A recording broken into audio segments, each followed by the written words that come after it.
Scotland, a proud footballing nation. We've had so many superstars in our history of the game. He's done it again! James McFadden! And Marshall is saved! Surely at some point we would have won something as a nation. World Cup? No. Euros? Nope. Semi-final? Quarter-final? Oh, forget it, we've never even made it past a group stage. But what if I told you that one lucky Ayrshire man did win a bronze medal at a World Cup? Would you believe me? Well, he did. For America. This is the story of Andy Auld and his journey to the 1930 World Cup. From Ardeer to America.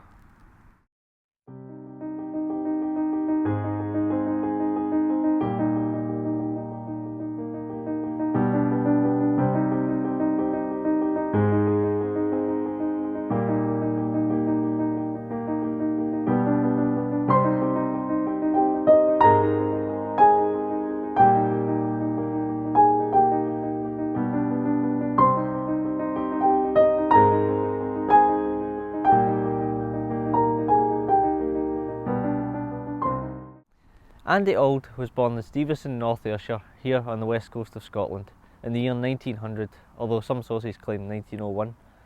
He grew up playing football from an early age, which was a family tradition, because his four other brothers also played football, with one even being capped for the Scotland junior team. His footballing journey began when he joined his local team, the now defunct Stevenston FC, in 1911, and played there for a few years before being drafted into the military during the First World War, taking part in the Battle of the Somme at the age of just 16.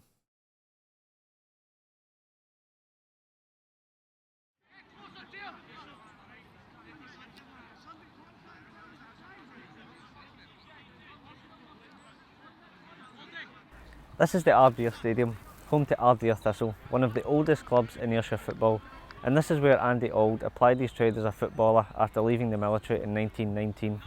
He would remain with the club until 1921 before moving up the road to Glasgow to play for Parkhead FC, another club that doesn't exist anymore.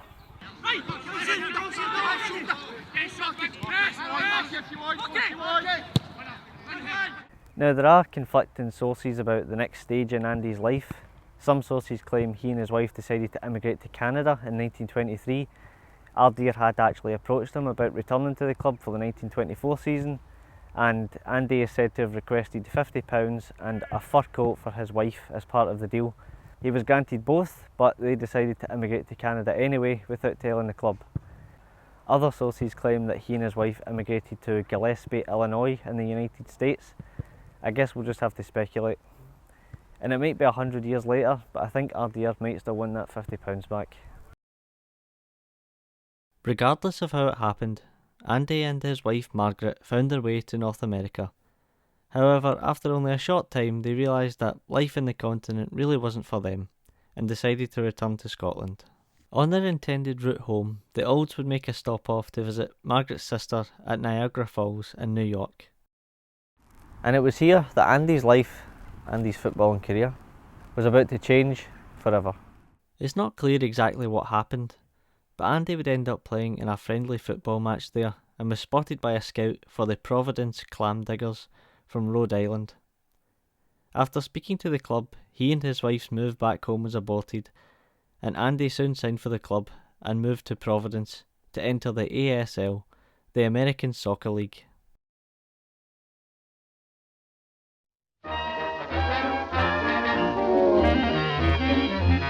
The Providence team were funded by a wealthy businessman from the area in the sheet metal industry, and Andy would combine his football with working in the metal firm.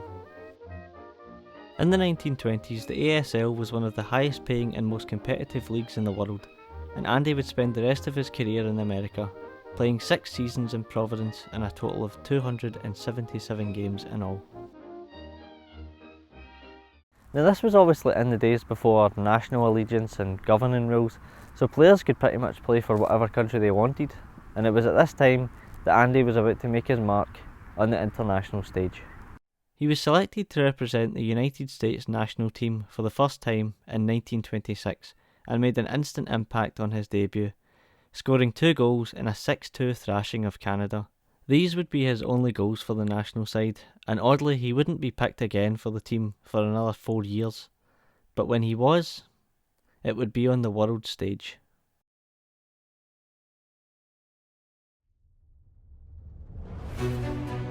"1930 would be the year that forever changed international football. For the first time, countries from around the world would meet in one location to determine who was the real world champion. It would be called the World Cup. Italy, Hungary, the Netherlands, Spain, Sweden and Uruguay all bid to be the hosts for the event, with Uruguay eventually winning after the other nations withdrew their bids. Teams were invited to participate from all over the world. However, many European teams declined simply due to the difficulties of travelling to South America at the time. In the end, France, Belgium, Romania and Yugoslavia were the only ones who made it, joined by the United States, Mexico, Argentina, Peru, Bolivia, Brazil, Chile, Paraguay and of course, Uruguay.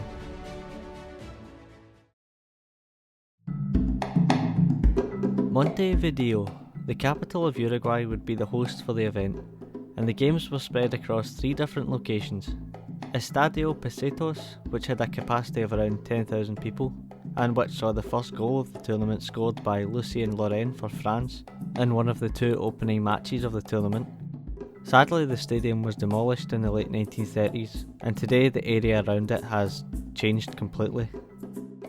Estadio Grande Parque Central, which could hold around 20,000 people, and is still in continuous use today as the home ground of Club Nacional in the Uruguay Primera Division. Finally, there was Estadio Centenario, the national stadium of Uruguay, which could hold up to around 90,000 people and is still in use today. The stadium would host 10 of the 18 matches at the tournament, including both semi-finals and the final. Andy and the US team would find themselves drawn into Group 4 alongside Belgium and Paraguay. The team had been selected from the top talent in the ASL, but hold on, let's just take a closer look at some of those players. Of the 16 men selected to represent the red, white and blue, only 10 of them were actually American. Goalkeeper Jimmy Douglas, defender Frank Vaughan, midfielder Philip Stone, and forwards Mike Bookie, Tom Flory, James Gentle, Billy Consalves, Archie Oliver, Bert Patino and Raphael Tracy. The rest of the team was comprised of Scots. Defender Alexander Wood was born in the Fife village of Lochely. There was Andy, of course, followed by fellow midfielder Jimmy Gallagher, who was from Kirkintilloch, forwards Jim Brown, another Ayrshire man hailing from Kilmarnock, Bart McGee, who grew up in Edinburgh, and finally there was English defender George Moorhouse, who was born and raised in Liverpool. Even the team's coach, Robert Miller, was Scottish, born and raised in Paisley, and even played for St Mirren in his early days.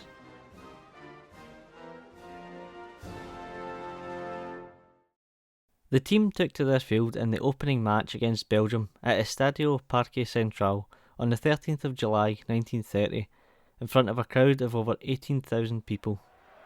Bart McGee grabbed the opening goal of the match after 23 minutes, I suppose unofficially the first Scotsman to score at a World Cup. Tom Flory would make it 2-0 in the stroke of half time, before Bert Patino rounded off the game with a third goal on the 69th minute. The US had won 3-0, a result that surprised many at the time, and now only needed to win their next match to make it through to the semi-final. 4 days later, they returned to Parque Central to take on Paraguay. Bert Patino would get them off to the perfect start, scoring after just 10 minutes. What happened next would become world footballing history. The US scored their second goal in the 15th minute. Initially FIFA awarded the goal to Tom Flory, but it would later be recorded as an own goal by Paraguay's Aurelio Gonzalez. Patino scored his second of the match to seal another 3-0 win in the 50th minute. In 1930, information and statistics related to sport weren't as easily recorded as they are today, which led to many different sources providing different information from the event. It wouldn't be until 2006 that FIFA would acknowledge and correct their information to show that it was in fact Bert Patino who had scored all 3 goals in the match, making him the first player in history to score a World Cup hat-trick. And that leads us back to Andy. He had played in all 3 matches in the middle of the park and had been described by journalists as one of the little stars of the World Series. He was 1 game away from being immortalised in football history, but he and his teammates were about to be brought back down to earth. The USA and Argentina would meet in the first of 2 World Cup semi-finals in the Estadio Centenario on the 26th of July 1930, in front of a packed crowd of 76,000 people. The Argentinian side had developed a reputation for their dirty and violent play, and sadly, as Andy and the boys would find out, this match would be no exception. In the first 10 minutes of the match, a foul on goalkeeper Jimmy Douglas left him with a twisted knee, but as there was no substitutes in the team, he was forced to play on. Argentina would take the lead in the 20th minute through Luis Monte, and from there would be no looking back. Just before half-time, midfielder Rafael Tracy went to the ground with an injury to his leg. He carried on despite the pain before being taken off at half-time. The no substitutes rules meant the US would be forced to return to the pitch with 10 men, and it was only after the match that Tracy realised he had in fact broken his leg. Argentina would go on to score another 5 goals, but not without leaving their mark on their opponents. Andy was knocked to the ground after a blow to the face, which resulted in the loss of 4 of his teeth. He was forced to continue playing with a rag stuffed in his mouth to stem the bleeding, and Bert Patino would be taken to the hospital after the match with a stomach injury. Jim Brown would score a late consolation in the 89th minute, but it was Argentina who progressed to the final, winning 6-1. Despite the defeat, the team received praise for their sportsmanship, refusing to lose their temper at the continued fouls from their opponents. The traditional third place playoff match wasn't established until 1934. Both the US and Yugoslavia would be awarded joint third place, with the captains of both countries, Tom Flory and Milutin Ivkovic, receiving a bronze medal. This team of mostly Americans had done themselves proud and were heading home. A 4-3 loss in a post-tournament friendly with Brazil marked the end of their little South American adventure.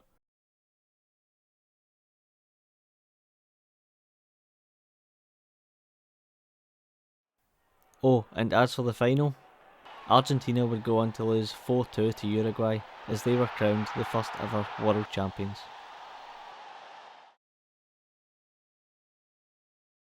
So what about Andy? He was a recognised, albeit adopted, international star. The friendly defeat to Brazil would be his last outing with the national side, as he returned to Rhode Island to pick up his club career. He remained with the Providence Clam Diggers, whose name would change several times to Providence Goldbugs and finally Fall River. He then moved to Pawtucket Rangers, where he played the final 8 matches of the 1931 season. When the first American Soccer League folded in 1933, the club moved to the New England division in the new ASL. His final club was Newark Portuguese, a semi-professional team which he joined in 1934. Andy would retire from football in 1935. After football, he continued to make his living in the sheet metal business, and would make the occasional trip home to Stevenston. His nephew, Bobby Auld, stated, "As a kid, I remember him coming back here to visit a good number of times. I can't say then that I was really aware of his success in the World Cup, not that the World Cup has the status it does now." Andy passed away on the 6th of December 1977 at the age of 77, and is buried in a local cemetery in Providence, Rhode Island. He would be posthumously inducted into the National Soccer Hall of Fame in 1986. His wife Margaret would make many trips back to Ayrshire before her own passing in 1995.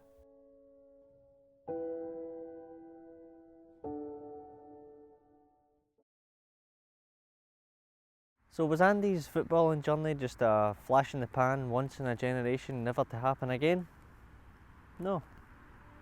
In recent times, we've seen many stories of footballers rising from obscurity to reach the top of the hill.